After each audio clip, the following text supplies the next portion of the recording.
Sonia from Jodhpur says that, ghee has always been an integral part of our food traditionally. But given our sedentary way of living, does it make sense to continue with it in our food plan, or should we drop it?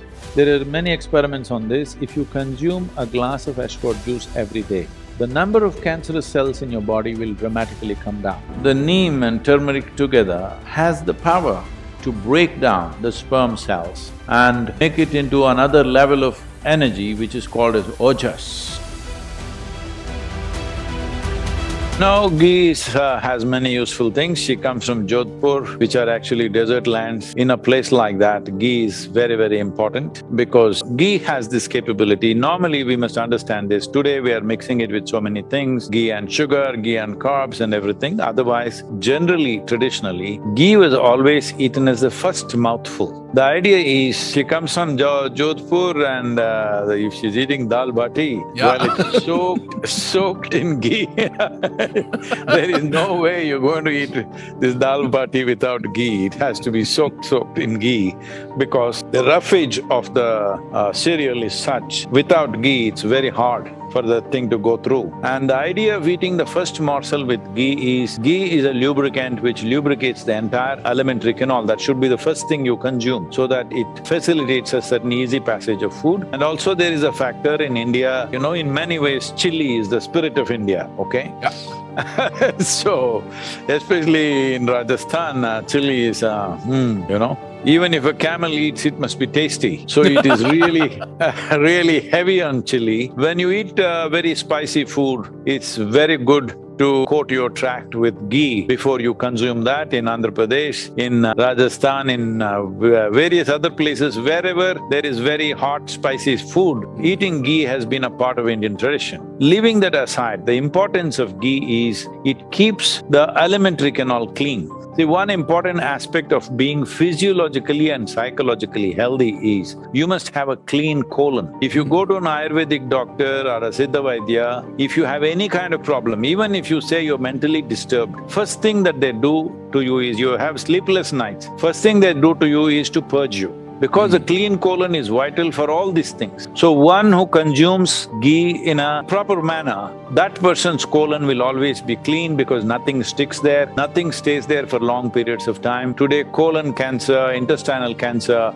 are becoming so big. It is not that you can prevent this absolutely, but the incidence would be much lower if there is a certain amount of consumption of ghee.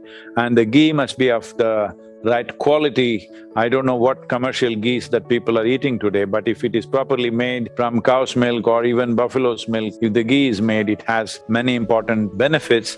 One particular benefit is, this is because you are saying it's an Ayurvedic conference, I think I can take the liberty of saying this. It enhances the aura within the system. The cellular aura will go up and you will have a higher sense of aliveness in the system, which becomes visible in the way you are to people. It's not just by eating ghee. At the same time, if you eat ghee and carbohydrates together, if you ghee and sugar together, then it adds as fat. But if you eat just ghee or just with a small morsel of food that you eat ghee in the beginning, then it works more as a lubricant. Body's ability to digest ghee is very low when ghee goes in by itself. But when it is mixed with something else and goes, it tends to add fat. So in terms of sedentary life the question had, the sedentary life issue, that is relevant only when you're mixing it with sugar and carb. Otherwise, ghee does not make you fatten up in any way. It works more as a lubricant in the alimentary canal. Particularly, some of the things were very, very positive are the ash god. The ash god is very, very highly positive.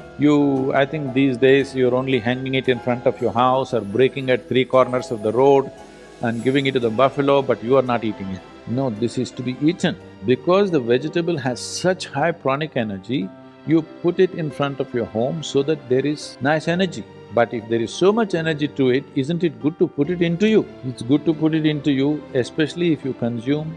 There are many experiments on this. If you consume a glass of ashwagandha juice every day, the number of cancerous cells in your body will dramatically come down and you will see clearly the sharpness of your intellect will enhance itself. The uniqueness of neem, especially when it is taken along with turmeric, any kind of parasital life which is there, all these things get eliminated. It facilitates that your transmission of energy is evenly across. And once you start noticing this, then by choice you can move your energies where you want. The neem and turmeric together has the power to break down the sperm cells and make it into another level of energy which is called as ojas. When every cell in your body slowly gets wrapped in ojas, if you're doing sadhana and your transmission is good and even across the body, when every cell in the body is encapsulated in ojas. When I say ojas, what is it? Show it to me. In my blood work, they said no ojas. All right, in your blood work, there's no life also. I want you to know, there's only chemistry. Nobody ever proved that you're alive. Hello? You have to prove.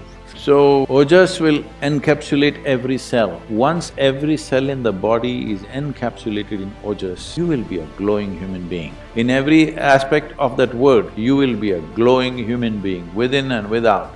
You will be like that. This is something everybody needs to work at, because this is not enlightenment. This is you created a platform upon which nothing can go wrong. Body and mind are platforms. How you function on it, what kind of dance you do on it is up to you. But having a perfect platform which doesn't throw you off is important. You need to understand this body is not the end game. This body is the platform. This mind is a platform. If you make it very energetic and stable, then exuberance and stability, people don't understand this. They think exuberance means freaking all over the place, stable means being dead.